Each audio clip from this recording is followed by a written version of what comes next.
அமுக்கிட்டாங்க பெதுக்கிட்டாங்கன்னு சொல்லிட்டு.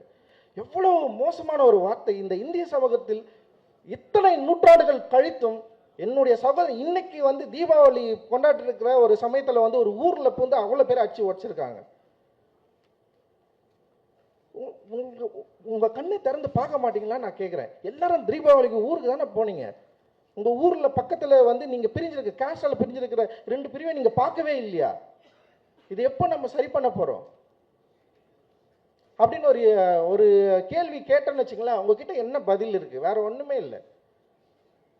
ஸோ அந்த கேள்விக்கான பதிலை தேடுவதற்காக முயற்சி தான் எங்களோட சினிமா. அந்த சினிமா அப்படி முயற்சிக்கிறதுனால நாங்கள் வந்து ஒரு என்ன சொல்றது, மக்களிடம் விலகி எடுக்கிற ஒரு சினிமா எடுக்கிறோம்னா இல்லை. ஒவ்வொரு முறையும் மக்களை நெருங்க ட்ரை பண்றோம். மக்களுக்கு பிடித்த ஒரு சினிமாவை இயக்க ட்ரை பண்றோம். மக்களை எஜுகேட் பண்ற படங்களை இயக்க ட்ரை பண்றோம். ட்ரை பண்ணிட்டே இருக்கோம். இல்லை சில தோல்விகள் வரலாம். எனக்கு ரொம்ப ஆச்சரியம், உண்மையில ரொம்ப சந்தோஷம். மாறி தொடர்ந்து வெற்றி படங்களை எடுத்துட்டு இருக்கிறான். தொடர்ந்து மக்களுக்கான ரொம்ப நெருக்கமான சினிமாவை எடுத்துட்டு இருக்கிறார். இது சாதாரண விஷயமே கிடையாது. இது ரொம்ப ஆச்சரியமான விஷயம். ஆக்சுவலி ஒரு ஆச்சரியத்தை தமிழ் சினிமாவில் நிகழ்த்தி கொண்டிருக்கிறான் மாறி. உண்மையிலே இவ்வளவு வெறுப்புணர்வுகளுக்கு அப்புறம், இவ்வளவு வெறுப்பை கொட்டினதுக்கு அப்புறம்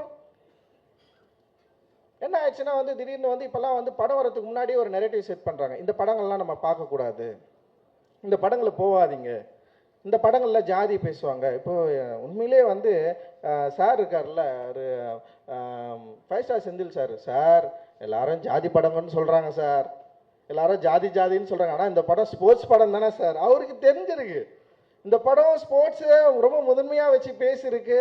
ஒரு ஸ்போர்ட்ஸ் மேனாக வரத்துக்கு ஒரு பையனுக்கு அவனுடைய சமூகத்தில் இருக்கிற இந்த பிரிவினைவாதம் எவ்வளவு அவனை அழுத்துது, அதிலிருந்து அவன் வெளியேற எவ்வளோ துடிக்கிறான்.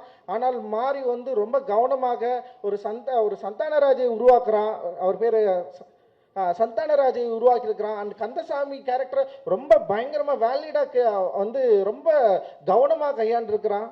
எந்த விதத்திலும் இந்த பொது சமூகத்திலிருந்து வேறுபட்டு விடக்கூடாது, எந்த விதத்திலும் மிக மோசமாக மக்களை பிரித்தாள்கிற ஒரு சினிமாவை எடுத்துடக்கூடாதுன்னு சொல்லிட்டு ரொம்ப அக்கறையும் அன்பும் இருக்கு. அந்த அன்பு தான் ஈக்குவாலிட்டி. அந்த ஈக்குவாலிட்டியை கோருவது எப்படி வந்து இன்னொரு மனிதனை எதிர்ப்பதா மாறும்? ஒரு மனிதனுக்குள்ள இருக்கிற பிரச்சனையை பற்றி பேசுறதுனாலே இன்னொரு மனிதனை எதிர்ப்பது கிடையாது. இன்னொரு மனிதன் எப்படி வெறுப்பா பார்க்க முடியும்? அப்படி வெறுப்பா பார்த்தா நீ என்னை வெறுப்பா பார்க்குற மாதிரி வந்து நானும் ஒரு உன்ன மாதிரி நானும் ஒரு மாதிரி மாறிடும்ல. அன்பு மட்டும்தான் இங்கே பிரதானம். எப்படியாவது நம்ம எல்லாரும் ஒன்று சேரணும், எப்படியாவது இந்த சினிமாக்கள் மூலமாக இருக்கிற வெறுப்பை வந்து அழிக்கணும், அழிச்சு மாற்றணும் அப்படின்ற முயற்சி தான் இது. ஆனால் வந்து என்ன ஆகுதுன்னா வந்து அதிகப்படியான வெறுப்பு அப்படியே கிரியேட் பண்ணுறாங்க. ஒரு படம் ரிலீஸ் ஆகிறதுக்கு முன்னாடி, மாறி படம் ரிலீஸ் ஆகிறதுக்கு முன்னாடி பயங்கரமாக எழுதாங்க, இந்த படம் பார்க்கக்கூடாது, இந்த பையன் யாரும் போகாதீங்க, இது ரொம்ப தப்பான படம், டியூடுக்கு போங்க, டியூடுக்கு போடான்னாங்க. டியூட் டைரக்டர் வச்சு ரொம்ப நல்ல விஷயம் பண்ணார் அவர். உண்மையிலேயே ரொம்ப சந்தோஷமாக தான் இருக்குது. அண்ட் தென் கமர்ஷியல் சினிமா அப்படின்ற ஒரு திரைப்படமும் சரி, இல்லை வந்து இங்கே வந்து சமூக நோக்கில் ஒரு சோசியலாக ஒரு அவேர்னஸை கிரியேட் பண்ணோம், அதே நேரத்தில் மக்கள் கூட நெருங்குற சினிமாவும் சரி, இன்றைக்கி வந்து பலதரப்பட்ட இளைஞர்கள் உள்ளே வந்ததுக்கப்புறம் இங்கே தமிழ் சினிமாவுடைய போக்கு டெஃபினட்டாக மாறி இருக்குது. இது நிச்சயமாக ஸ்டாண்டர்டாக ஒரு நல்ல இடத்துக்கு போகும்னு நான் நம்புகிறேன். நான்